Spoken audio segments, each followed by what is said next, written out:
Well, it's Wednesday, and we all know what that means. That means once again we get to review AEW Dynamite, featuring two championship eliminators taking place. We got the trios titles and the tag team titles on the line. We even got, of course, if Bryan Danielson wins his match against Rush, he will go to March 5th for Revolution to face MJF in a Iron Man match for the AEW World Title, and many other things are taking place. But first things first, we're going to review a much earlier event from this year, the first show by St. Louis promotion, Glory Pro. We have about maybe two championship matches and very other things taking place. But also, we got some news updates to tell what's been going on in the world of pro wrestling, such as what matches are being booked, any events coming up, anything that we definitely can get our hands on to find out what's been taking place. So, let's get ready for another episode of Deleted Wrestle Zone. Are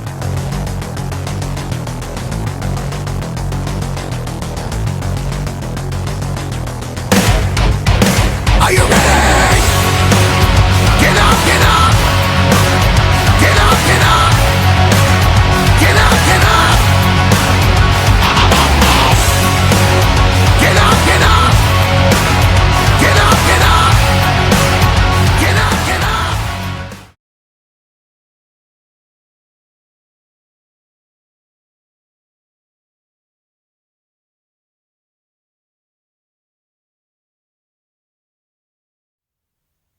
Welcome everybody to Deleted Wrestle Zone, all things that is pro wrestling with AEW, NXT, New Japan Pro Wrestling, Impact Wrestling, the National Wrestling Alliance, various promotions, wrestlers, matches, and championships. I am your host, J-Rod here. So let's begin with Glory Pro Wrestling with Wrestlepocalypse. This is the first show of 2023 for them. Now, this took place back on January 7th in St. Louis, Missouri. I don't remember the name of the venue, but it was a pretty good show. Now, the opening we have is, of course, two pre-shows that many fans get to enjoy. The first one, we have tag team action.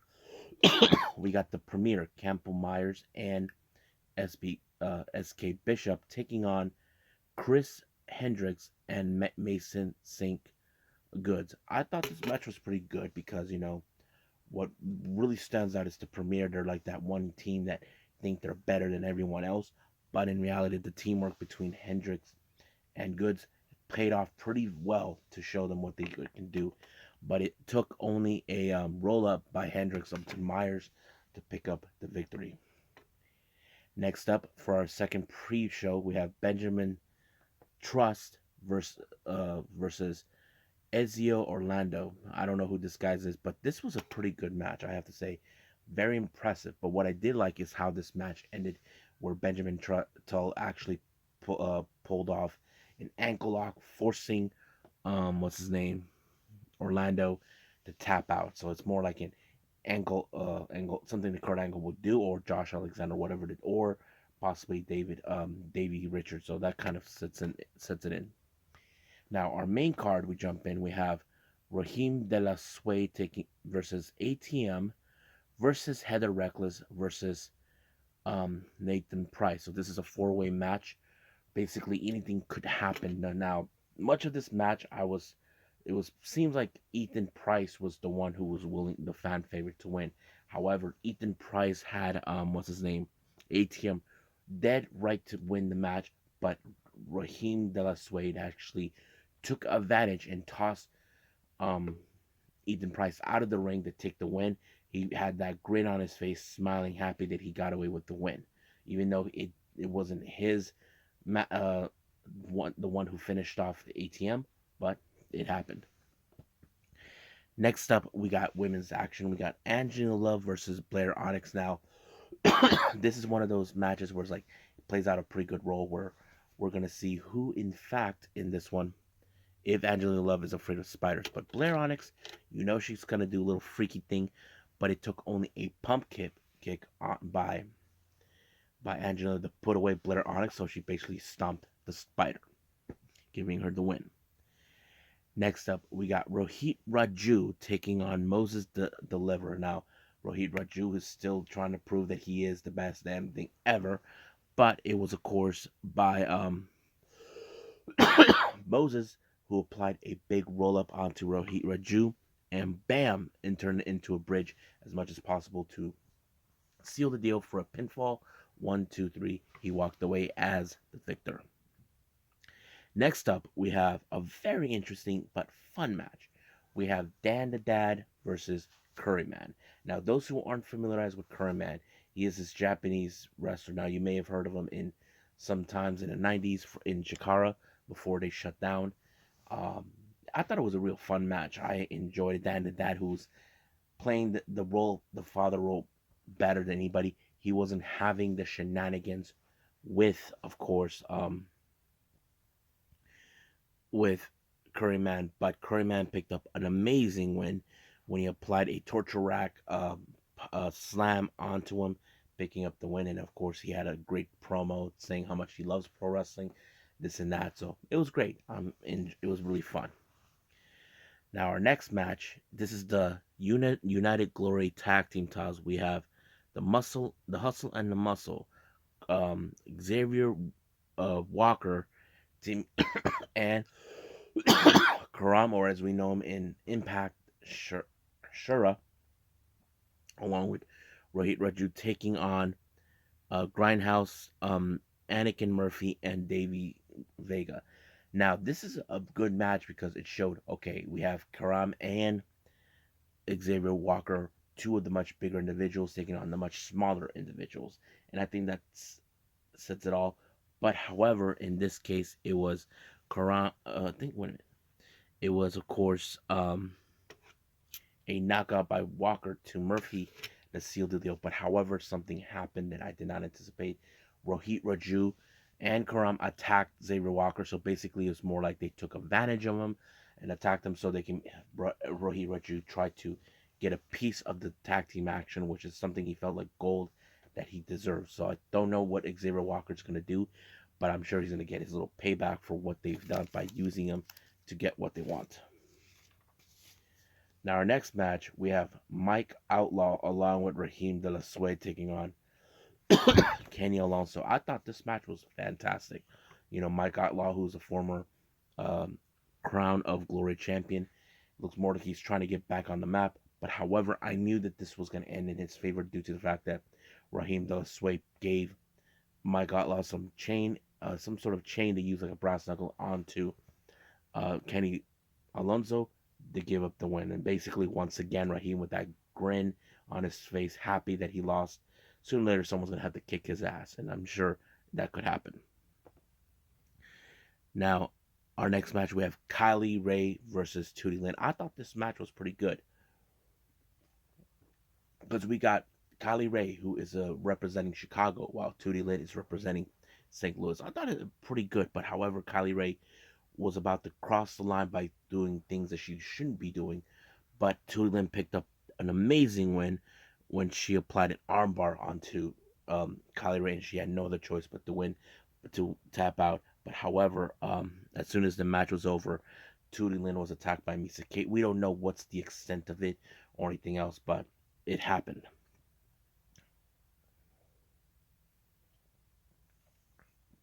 Now, our next match, we have Cody Lane versus Warhorse.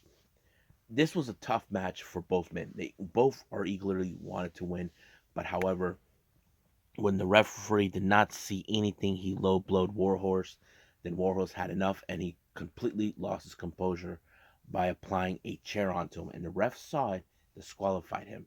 I hate to say this, that Cody Lane must have really, really pushed the buttons of Warhorse, and that's what really took place.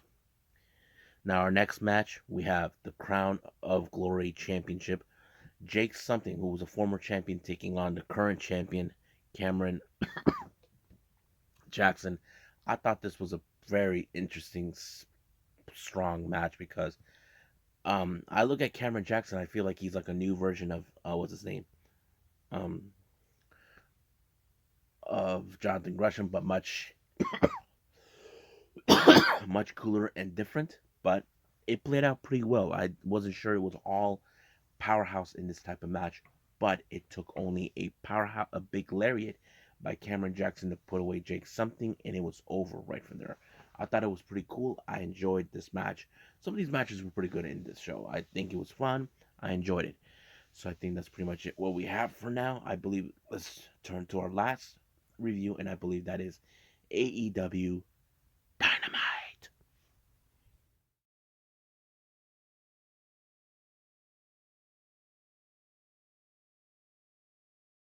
Okay, AEW Dynamite. We open up with the AEW World Title Eliminator. This is between MJF and Konosuke Takeshita. Now, keep in mind, if Takeshita wins this match, he can guarantee a world title opportunity the following week. But he has to go through MJF. Now, this is a match that MJF did not want. He did not want to wrestle. He's always been avoiding competition until the next pay per view, feeling that that's how a champion should be. However, because of this, Konosuke Takeshita had enough with the bull crap with MJF getting involved, getting into his head, even helping Bryan Danielson, someone he looks up as a hero. But I have to say it was a pretty good darn match. However, there was moments where you can see the Takeshita grabbing his arm. Basically, we knew that MJF would be exploring that one way or the other until he put him in the armbar. But as soon as he forced Takeshita to tap out, he got his diamond ring back and then he whacked that Takeshita and making him bleed until Bryan Danielson shows up to give him a helping hand. So that then became the end of it. But we'll see what happens then. Now, our second Eliminator match we have is the AEW Women's Title. We have the Bunny taking on Jamie Hayter. This was a match that was announced a week ago. I have to say it was a pretty good match because it showed Bunny, who we normally don't see her in championship opportunities. Not to mention she is a bit vicious, but Jamie Hayter is trying to prove that she is a far more better champion than any other person, a real fighting champion. Until one day she'll lose that belt, but we just don't know till who. Until she decided to put the haterade onto the Bunny, it was over right from there. Now, speaking of what's been going on with the women's division, as you know, Storm and Saraya considered this match, even though she won, they still consider her as a loser, and then they started picking on Leva Bates. But I do believe in the storyline where we're gonna have three different groups: the originals, the know-hows, and the ones who are in between. We're gonna have that. I have that distinct feeling about that.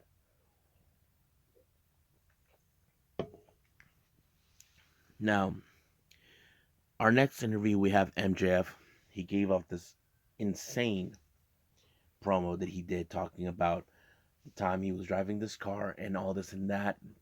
It was very good how he said it. But he was a direct message to, of course, to Bryan Danielson. So we could see that taking place. So we'll find out soon enough. Now our next match is the Garcia Guevara Gauntlet match. Ricky Starks has to go through almost everyone except for Jake Hager to participate to get their hands on Jericho. So first he went against Angelo Parker until he speared him, and then he got into with Matt Menard until he decided to roll him up. Then the next person was of course Garcia.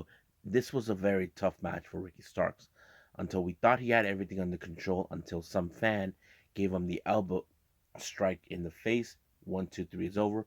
But we should have known it was Jericho. I think Jericho does not want to face him, but sooner or later, we're going to see Ricky Starks continue the show. That's why he's, no matter what, he'll continue on one way or the other. Now, our next interview, we have Billy Gunn along with the Acclaim. Now, Billy made it perfectly clear that he cannot be involved in this match. So, after what's been transpiring with the whole situation with him and with the Acclaim and his sons, he decided it's best that he stays in the back as to avoid any other problems. Now, before our next match, we have Lex Luger talking to Bryan Danielson, given the situation what's been going on, but somehow his locker room was being blocked so he wouldn't get. This was another trick by MJF to ensure he does not face Bryan Danielson at Revolution, which is he's been trying to avoid since then. However, Bryan Danielson was able to get out of his locker room, and Konosuke Takeshita dealt with Preston and that weasel Jose until he got in the ring. But the match with Rush was so insane. so brutal. You probably would imagine all the crap that Rush had to put him through. Making him breathe, hit him hard, whacking him with the rope. But of course, MJF, who's been watching this from afar, you know he's enjoying this. He's seeing how Rush is beating up. But it took only two Busaiku knees to put away Rush. And this was not an easy match for anybody. And that's what exactly took place.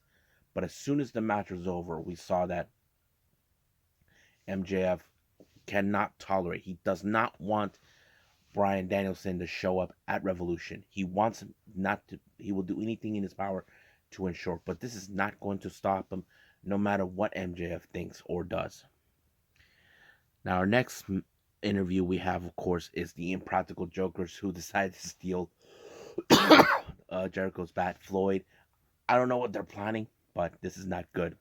They better watch their backs on this one.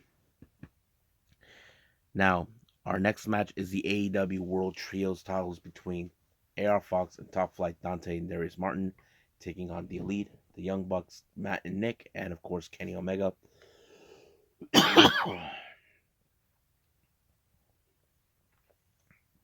I thought this match was a lot more funner. Of course, we saw some great moves with the both brothers and all this other stuff. I thought there was like similarities between them two, but this was a very good one. I just cannot imagine a whole lot, but Kenny was able to apply a pretty good move. Now, he had R.A. Fox right where he wanted him, but he somehow turned it into a crucifix to pick up the win to retain the titles. I thought it was great. Now, our last interview with Lex Luger, we had Stokey Hathaway, who is not happy with how things have been going on with the firm. He's taking this blame to one particular person, and that is, of course, Hook, who, as you know, there's Hook heard everything. You know he's not going to take this kindly. So, he had it coming. But we'll see what happens then. Now, our final match is the AEW World Tag Team titles between the Guns, Colton, and Austin taking on the Acclaim. This was a personal match because, as you know, the Acclaim claims now that they got rid of FTR, they are the true living legends, but they have to go through the Acclaim. Now, Billy was in the back, as you know. However, we knew that somehow this was going to turn into a different moment where many people already speculated Billy's going to turn his back on the Acclaim, but no. The Guns were determined to cross the line by trying to cut corners, but Austin took out his own father, and then by accident, Bowens took out the ref. And then when that happened, things got way out of control. When we thought that the Acclaim had this under their lap, Colton uses the belt whack to Anthony Bowens to ensure they win the belt. So Austin picked up the win, and the Guns are the new AEW World Tag Team titles, and everyone was not happy. They were all stunned, of course, yelling out, "This is bullshit." Sooner or later, we know they're gonna brag about. They are saying, "We told you we are the best tag team," but their other tag teams are not gonna take that too kindly because we know you're not the best tag team because you didn't face the true tag teams. Like for example, FTR, they've been the top guys. But here's the thing: if they continue this role with them as tag champions till April, if FTR comes back, you know they're gonna reclaim those titles. I would love to see that. And that's how I see. But that's only my opinion.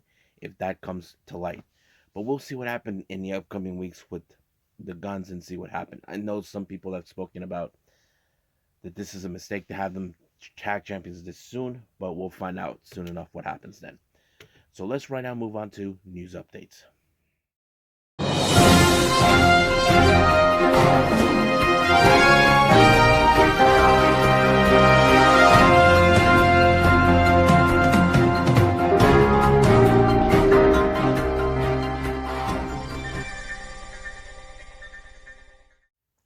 Okay, so welcome to our news updates. Now, as you know, Kota Ibushi is now a free agent, getting back in the ring. However, more information has come about his wrestling school that he talked about. So this is what we know. Apparently, The wrestling school is going to cost about, I'm not sure this is the right one, about 800,000 yen. That's about almost 16, no, $62,000 American dollars.